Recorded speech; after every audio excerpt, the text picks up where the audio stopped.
Welcome to The Big Picture. I'm Phil Arno.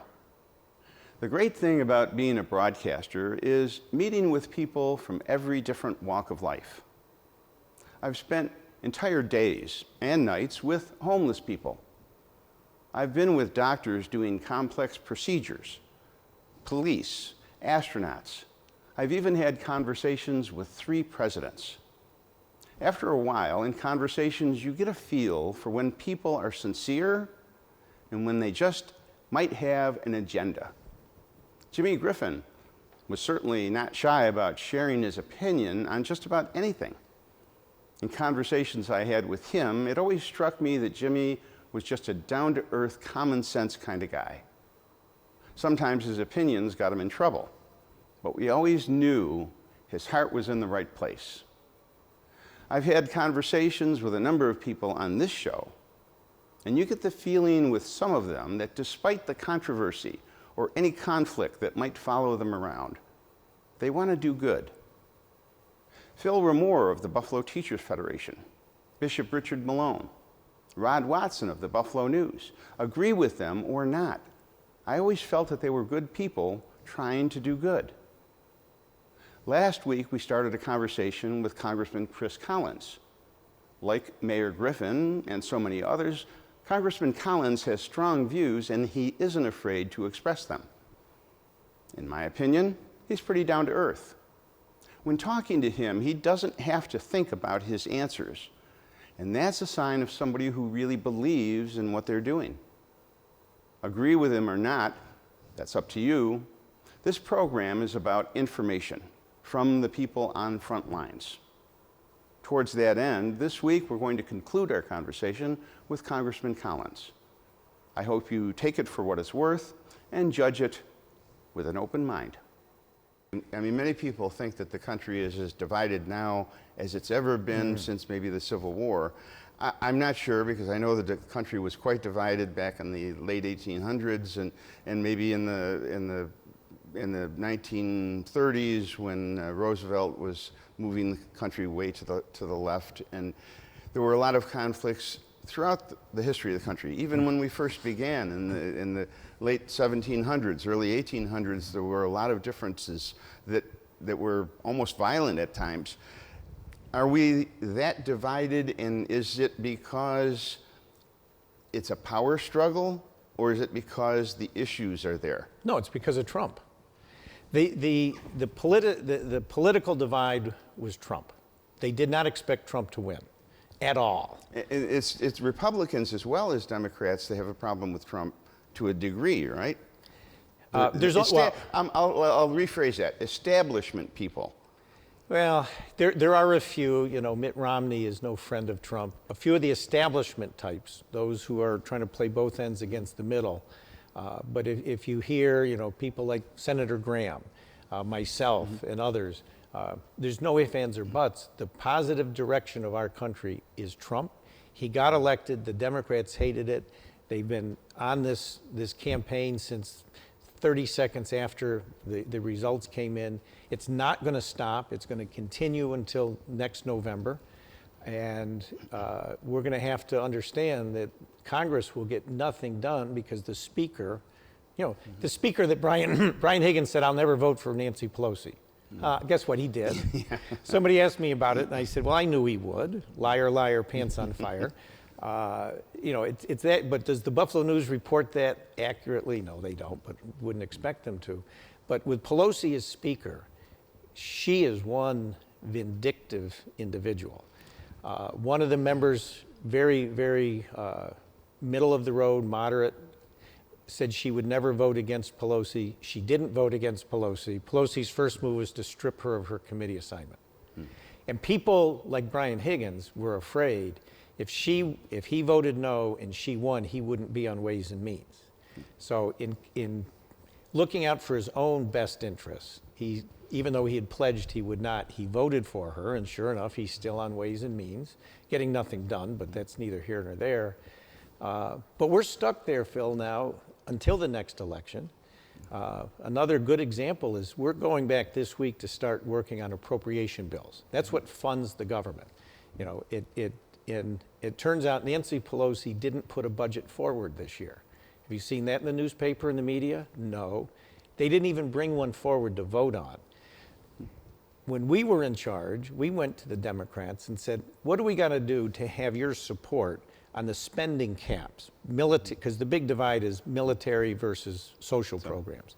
We worked it out for the first time ever. We had a 2-year agreement on what they call the budget cap. So when the appropriators closed the door and said, how are we going to allocate the monies, between different cancer research and different kinds of things, they knew the top line number. Well, Pelosi did not come to us this time, and so she deemed a number. So we're going to enter appropriations this week, next week, and the following week on appropriation bills where there's no agreement on the caps. She gutted defense, added all this money to the social programs. So every bill, including the defense bill, which was always all but unanimous, are going to come forward with no Republican votes, which means that they are dead on arrival in the Senate, that we control the Senate, Republicans. So these messaging bills, which is what you'll now have to call it, are not going to see the light of day in the Senate because there's no agreement on these budget caps where the Republicans had a 2-year agreement. Again, you don't see that in the newspaper. And so we're going to hit September 30th where we have to have a something in place. It could be a continuing resolution just to kick the can down the street, but we're going to have no agreement heading into that time frame, which puts the threat of another government shutdown front and center. And it's not because Republicans don't want to negotiate. We did it over the last 2 years. We wanted more for defense. She wanted more for social programs. We worked it out. That's what compromise is. And we got things done. Well, this year, nothing's getting done. And worse than that, we're going to head into September. The threat of a shutdown. Don't you know, I'm hopeful that if worse comes to worse, we at least kick the can, with what they call a continuing resolution. But if worse came to worse, you know who would be blamed? Well, Trump. yeah, the message is going to be, yes. So I don't know where it's headed other than these next few weeks. We're going to be wasting our efforts in Congress. The appropriations bills will pass with the Democrats in control of the House. Truly party line votes. And they're going to go nowhere in the Senate. And we are in a bad place because Nancy Pelosi is aiding and abetting in the 2020 presidential election and trying not to make America better, but instead to set the stage for Trump to be defeated in November of 2020. But it's been going on since 30 seconds after he was pronounced the winner of the election in 2016. Well, in the interest of time, let's have a brief discussion of a couple of different subjects. Tariffs. Trump is a business guy, and he kind of wheels and deals, and he negotiates, and he's been made out to sound like he's mistreating our friends and neighbors, our allies, and playing hardball with China and North Korea and with Mexico just recently. But in the long run, economically, they have been taking advantage of us. We've been losing. Forever. And so kind of from a business standpoint, which is what it is, it makes sense. I mean, what he's doing makes sense. Well, if Trump was playing poker, he's holding 4 aces. And the thing is, our country we have a huge trade deficit when it comes to exports versus imports. Our deficit is about $800 billion a year of goods and services that come into our country more than what leave our country to go to these other places. A country is not secure unless you have an economy. I mean, you look at North Korea, Venezuela, they have no economy. Their people are living in abject poverty and. Trump's simply saying we want a fair trade, not free trade isn't free when the other side cheats. And so, recently with Mexico, he threatened tariffs if they didn't help stem the tide of the Central Americans, and it worked. He's in the same negotiation stance with Canada and Mexico and what was NAFTA, and he's come up with the USMCA, which is better for our dairy workers and others.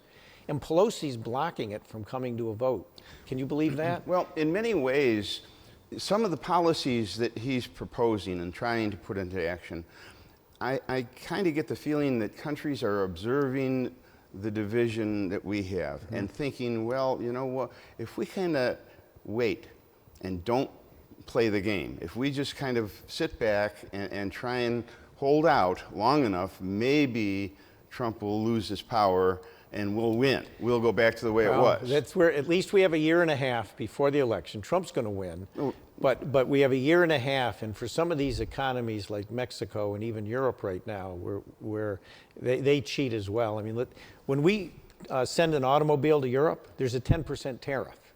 When Europe sends an automobile to us, there is no tariff. I mean, China, I mean, you can just go on intellectual property and the like. A year and a half is a long time. Trump is, I mean, right now, we're already there's list 1 through 4. We're on list 3 with China with 25% tariffs now. List 4, you'd really feel that list 4, which might come this fall, would be everything you're buying at Walmart. Completed products coming over. Right now, the tariff is on the components and raw materials.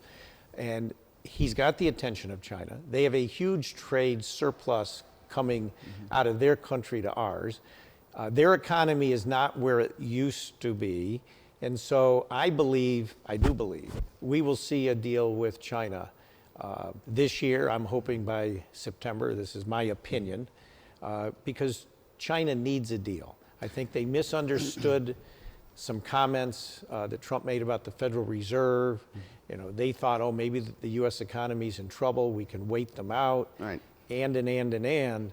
But right now, these tariffs are hurting China. And yes, there's some unintended consequences through some of our industries, which there is a process where a company can ask for an exclusion on certain things.